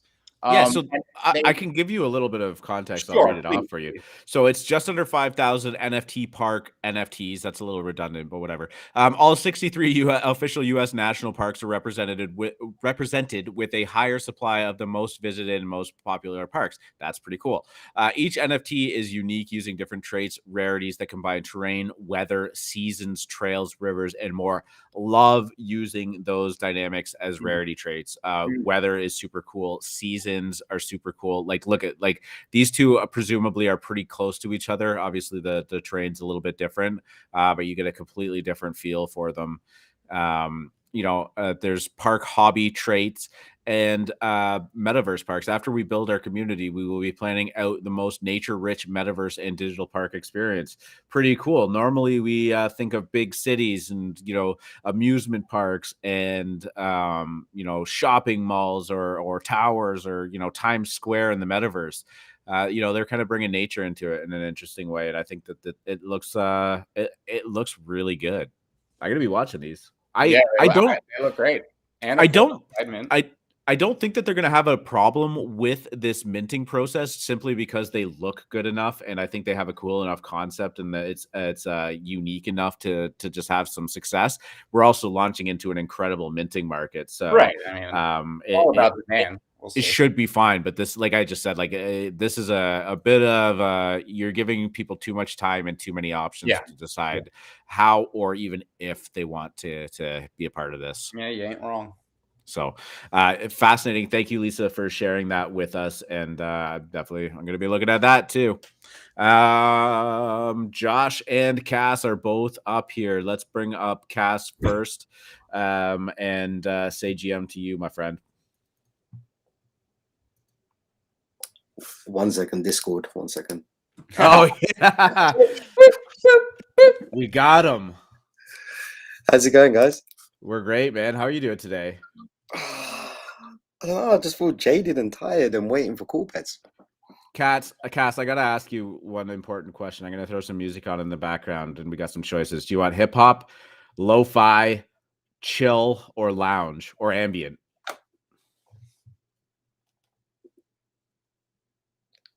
Pressure's on, man.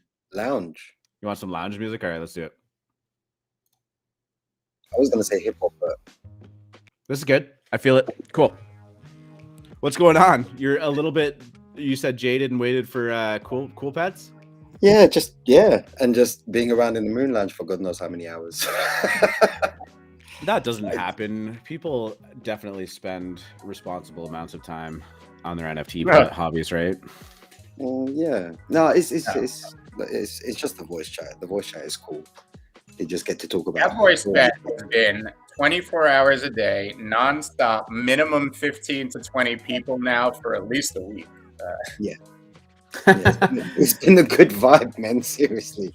Free market, you'll appreciate this. Sorry to cut you off, Cass. Matt just said, now the creepy apes and 3D things won't be in a back alley. They'll be in a dark forest while you sit around a campfire. Brilliant. Love it. Shank first! Sorry, Cass. No, why not? No, I was talking to not in the moon lounge, but I was talking to some people yesterday, and I just wanted to ask you guys the same question.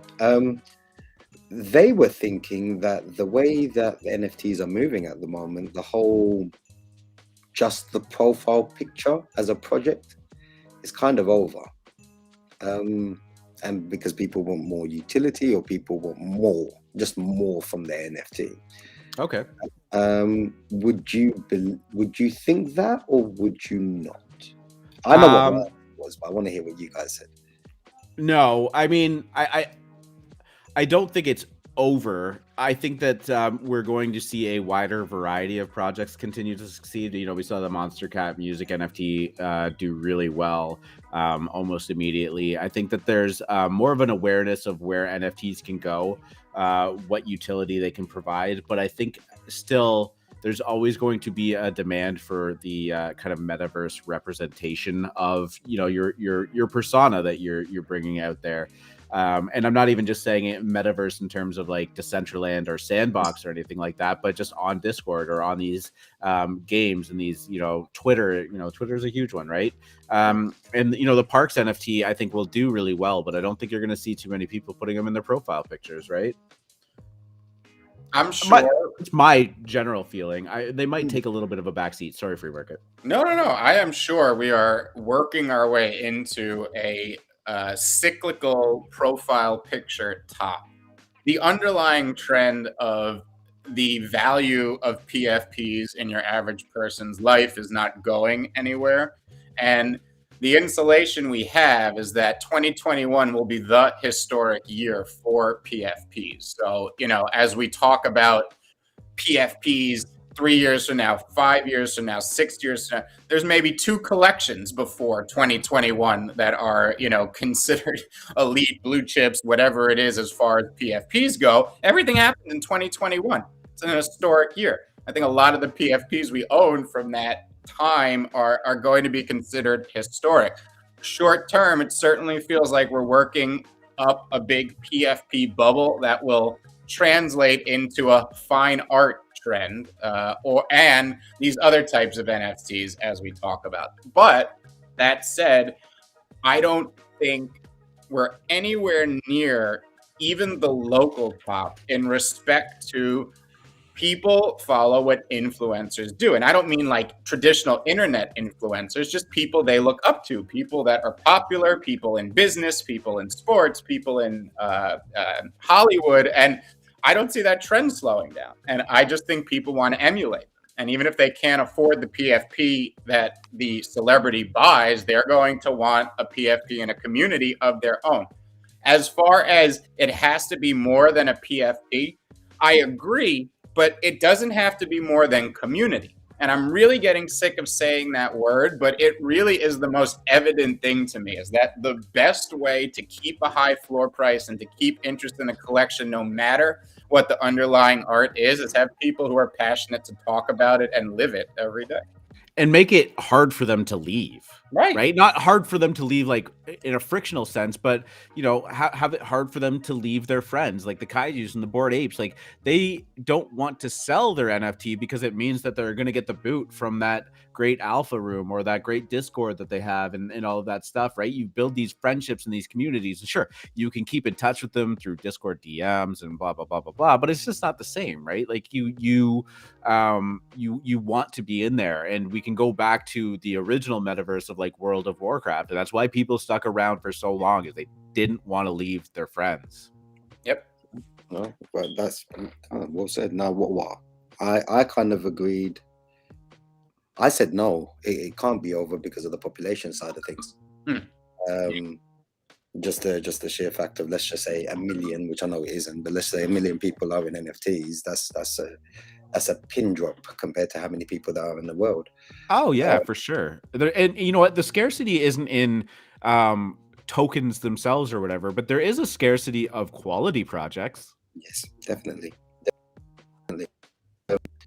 Derivatives as well, but they're not quality derivatives, but I just look at things from okay, so if you could afford to go to the Gucci store to buy a Gucci handbag or whatever it is, you go into the store and buy a Gucci handbag. If you can't afford it, you will go to a Sunday market where there's a knockoff, let's just say, where these derivatives, I feel, or copies or flips or whatever they are, they will still be catered in a large way to the general public when they do come in, which could be in about 2, 3, 4 years time.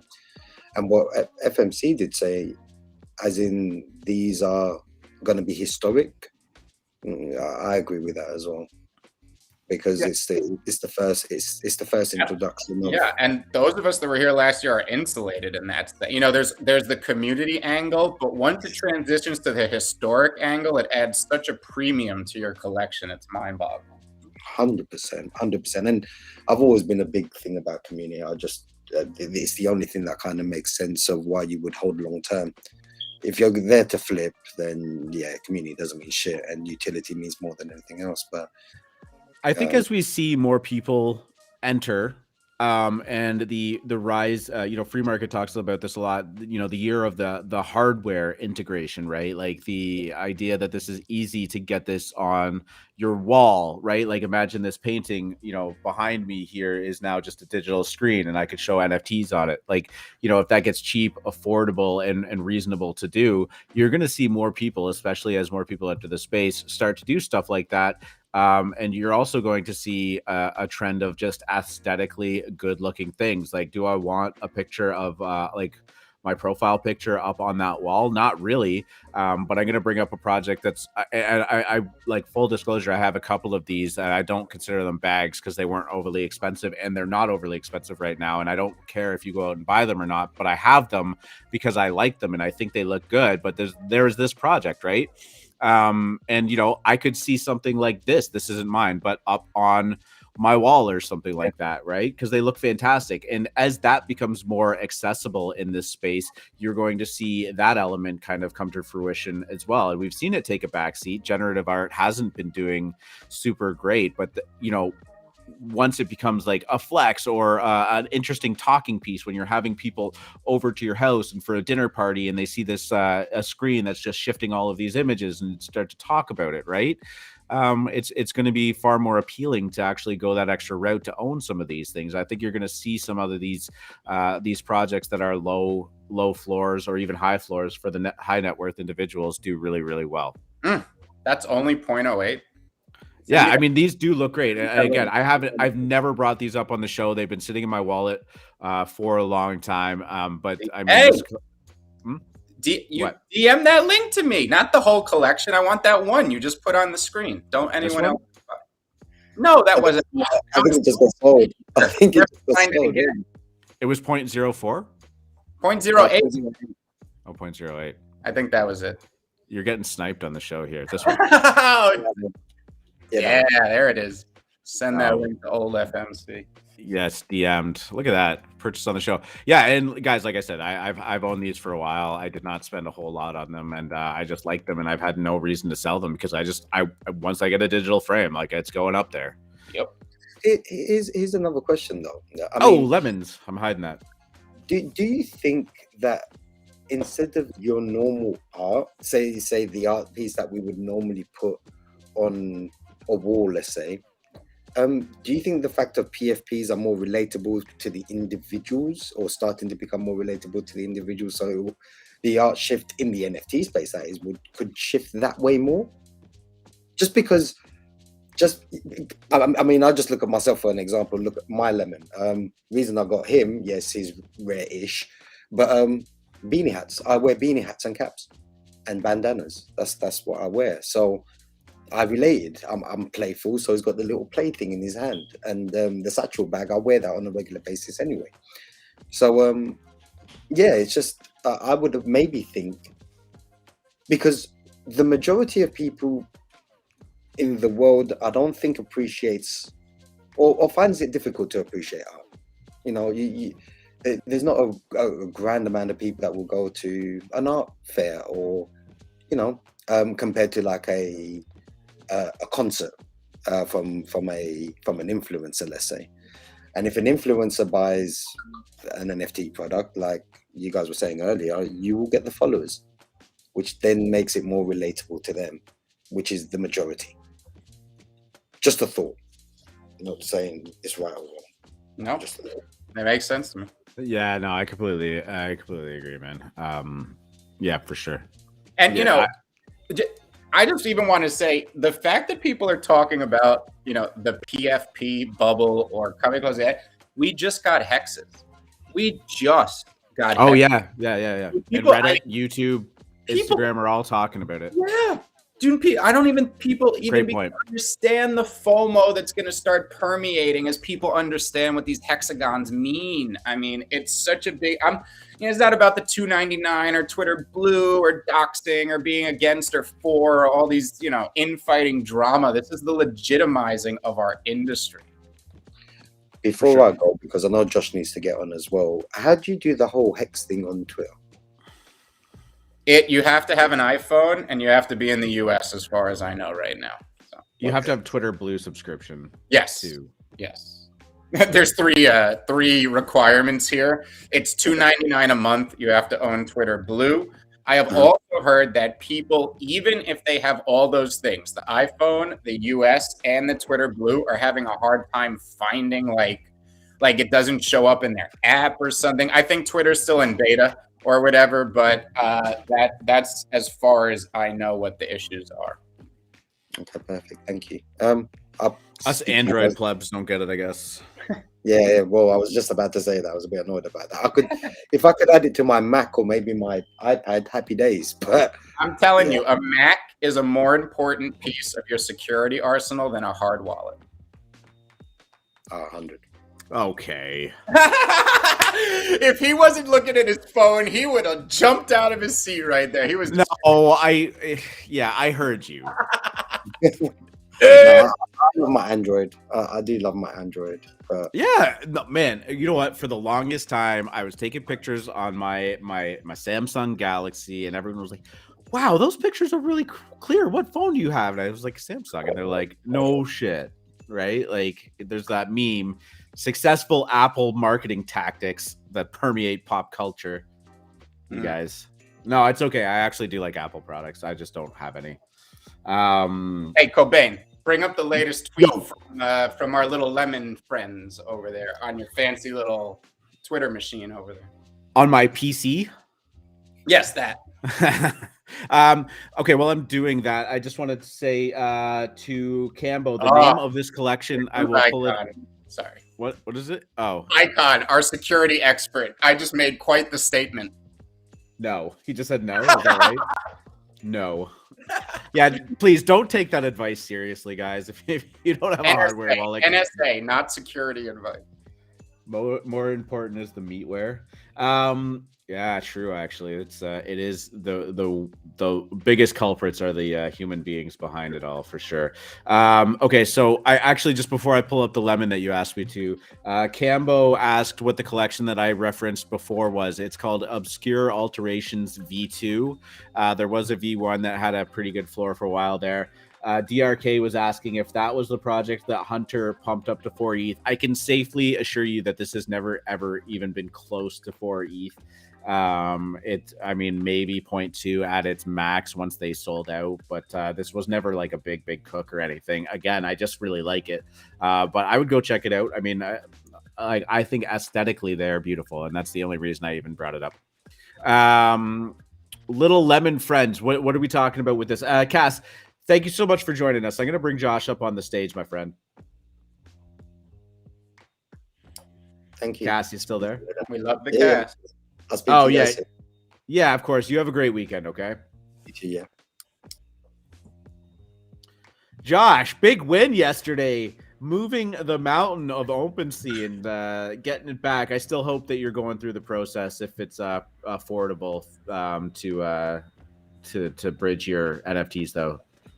Yeah. I'm gonna get off Opensea. This was a wake up call. You know, you can't put the genie back in the bottle, as I say, and Opensea has shown the world that they have the ability to just arbitrarily shut off people's collections. So you can't put the toothpaste back in the tube. As I'm gonna hook you up with the dev after the show. I talked to him. I did. You were already doing it? Oh yeah. I'm moving forward for sure. Oh, okay, cool. Well, no. I'm sorry. I would love to talk to a dev. Right, good. I'll get the homie to talk to you. Cool. Love it.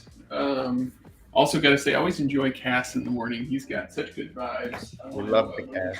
Be up on stage with him and get some of that great Cass next time we'll energy. just bring you both up. Yeah. I'm gonna let you two chat for a minute, and I will be right back. Good. All ladder again. Oh, hey, Josh. Hey, FMC. So what's going on with Little Lemons? What's okay?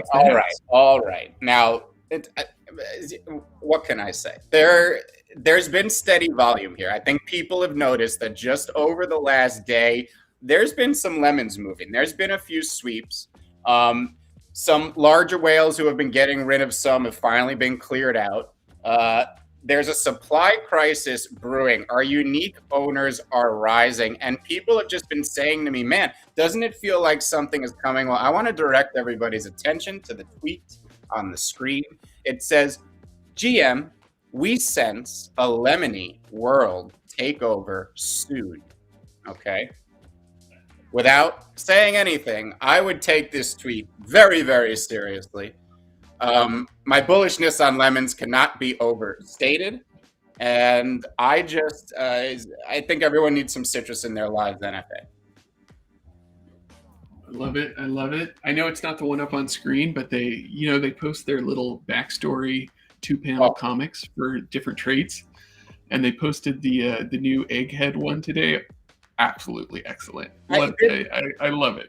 These are fabulous. Like we fell in love with these traits the moment they revealed. I always talk about how hard it is to not just conceive enough traits for a 10,000 PFP collection, but to actually make them look good when they're randomly put together.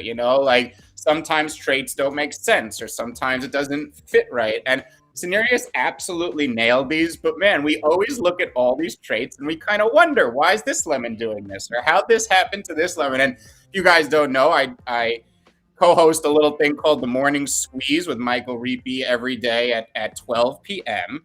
And it goes, we do something called the Lemon of the Day. And I've always liked to give them these little backstories, and seeing these comics really heartens me, because I can tell you that there's some very, very interesting media in the works. These lemons are going to have backstories. There's going to be very, very rich storytelling coming down the road for these lemons, both from the community and the lemons themselves. And we're starting to see it with these comics. I mean, I want to point out, there was a 17 hours long Lemon Spaces marathon the other day. And it wasn't on purpose. I logged on to a very small lemon space that it started after a previous lemon space by the unofficial dev. Someone else threw one up. There's just 23 people in there chatting. Lemons all the way down. Lemons all the way down. We hopped in. We started talking. More people started pumping in. All of a sudden, we had a few more hosts on stage. We were having a great time. There was over 100 people in there. Vinny Hager jumps in, bunch of cool cats jump in, and we thought, hell, why don't we give away a lemon right now? This is a great time to give away a lemon. I said, if we can get 200 people in here, I will give away a little lemon friend. We got 612 people at one point in that spaces. We were going till 4 a.m.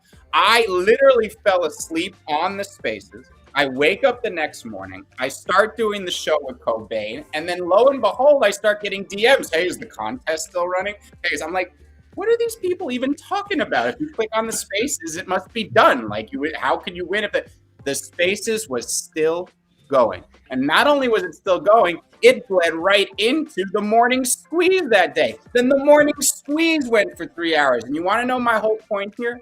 It was organic. It was not forced. We were just having a good time. There's no, the communities that are going to last are the ones that are getting together, not for the financials of the project, not to talk about the roadmap and what's next. It's to get together and shoot the shit. You make friends. You don't want to leave those friends. You want to feel more connected to them. When you have a group of friends, you start dressing the same. You use the same slang. Well, all of our outfits are lemons. This is very powerful. And boy, there's going to be some announcements coming soon. I wrote a thread once saying that little lemons are the next cool cats. I just want to say that I believe that more than ever today. You wrote it to Gary V, and he left you on red. Man, Ghost. I don't know if I got a very nice Christmas present on Christmas Day. It felt like a bit of a baby Jesus miracle, but Gary V followed old FMC because of a comment I made on one of his threads. I was super excited. I thought, oh man, the man is watching me now. And since then, I have been left on red and ghosted. I don't blame him, but I did think the follow meant a little more than that. Oh well, yeah. Pixel lemons on the way, merch on the way, coming this month. Shout out to Miho, who just pointed it out, and oh baby, we love the lemons. Organic lemons. Oh man, Well, oh hey, R2, Yo. you showed Obscure Alterations V2, but Mhm. people should also check out V1. The floor is a little higher, but it's not crazy. There's some Sure. really cool ones in there that are up for sale right now. Yeah, this is Love a that smaller collection. collection. 0.13 floor. This one did get a little bit higher. I think at one point it was about a 2 ETH floor, very, very, very briefly. Yeah, I mean they're they're definitely a little more vibrant and unique compared to each other. Cool. I don't own any of these ones, but I thought I'd mention it. I've got a few. So of my you were favorite familiar ones in with there. them too, eh? Yeah, I mean, I think we both heard about them maybe from NVO, or at least NVO used to talk about them. I don't know who discovered I'm not sure. them, I but, remember that they were put up for sale on OpenSea by the artist. I don't know that it was an OpenSea mint or if it was minted and then put up on OpenSea to their wallet and then they sent it. I seem to recall these being for sale for like not V1, V2, for sale for like 0.08 or 0.06 or something like that. It wasn't a huge ask. Gen art, glitch art, traditional art was a little bit more in vogue back then too. It's definitely kind of taken a back seat. But yeah, I mean the work has been fantastic. I'm gonna just check out the Twitter. They follow me. Cool. I follow them. Nice. Yeah, they do a lot of great stuff. love it. Hey, one other question. You guys, there was a giveaway a while ago that I on in the Moon Lounge that I won for Gutter Craniums. I don't really know anything about the project. I haven't really heard much talk about them. I was wondering if you guys have any insights into that project, what it's about, what the deal is, or how it got connected to Alpha Mint. Sorry, say the project again? Gutter Craniums, I believe. This is a mashup between gutter cats and craniums. They are a pretty classic mashup that actually looks pretty good and seems to respect both the art, but I have not dug really deep on it. I did talk to the creator briefly, and we did raffle off some allow list spots for them, but I did not hang in the Discord much. So I will take a look at that today since you are allow listed, and we will. Do you know when they're minting, Josh? I don't off the top of my head, but I think it's coming up soon. Okay, so I will check on when that mint date is, and I'll either contact you in the Degen dojo, or we'll talk about it on the show on Monday if they haven't minted yet. I'll go take a look at it. Love it, love it. Well, hey guys, great chatting this morning. FMC, if you can connect me with that dev, I would love it, just to get another perspective, figure out what the heck I should Do be me a doing. favor and DM me. I am so busy and stacked, I forget things very quickly. DM me right now, just so you're at the top of my DMs and I don't lose it. And yes, I will make sure to do that today. All right, boom, you got it. You guys have a good one. Yep. Yeah, you too, Josh. Always a pleasure. And I just want to say, ha icon, left on red, like the other 2 million people who send Gary DMs. Okay, I will have you know that there's only 16,000 of us that are allowed to send Gary DMs, all right? His DMs are closed, and only those that follow him get to send him DMs and be... No, only those that he follows. All right. Ha! You are a legend, FMC. You know what? I'm gonna touch on one more thing, and I actually need to look into this more. And if Ecclesi was mentioning Pixelmon as a up and coming project to look at, I'm gonna pull it up on the screen here. If someone can clarify this for me, is this the same project that was a Minecraft mod for quite some time? If anybody has any info on that, because my son used to play that a lot, and if this is the same team and in the same vein, I'm gonna be sold on this. I can tell you that much. I am aping it. No, it's such a powerful IP, and yeah, I guess it's got the Minecraft looks to it. This isn't gonna feed the sound through, but dang, this is like a Weisenheimer this morning. Yeah, gonna have to look into this a little bit more. I've seen it flying around, but I don't know why the name never registered with me, and in conjunction with that. But you know, if these are locked, can't see it. Mint. When is this going down? February 7th, public sale. Cool. Previews look fantastic on it. I want to know more about it. I definitely have to do some deeper digging. I'm going to write it down. Maybe we can kind of talk about it on the show sometime next week when we get some of the other big topics out of the way. Thank you for bringing that up, Ecclesi. Free market, you like the Pixelmon? I'm completely sold based on just that art you showed me. I don't know what the price is. I don't even know what they do. Art matters. It does. Yeah, for sure. This looks like it's great. Amazing. I mean, very bright and vibrant. Love it. Like absolutely. And is it a P2E? I'm gonna dig some more information up about that. So Pixelmon was originally either a Minecraft mod or Minecraft server that was like Pokemon. You know, they definitely took a lot of influence from Pokemon, where you ran around in Minecraft and collected your Pokemon-esque pets, and you know, there was a lot of gameplay in there. And I'm just wondering if this is like the P2E NFT version of that, and if it's by the same team. I can tell you that they've been around for a while. I've never played it personally myself, but yeah, like I said, I know my son was I don't want to say obsessed with it. Played it a lot. So yeah, this is Joshua is saying the price is 0.1 ETH. Hey, that could be a thing. I'm telling you, down on the calendar.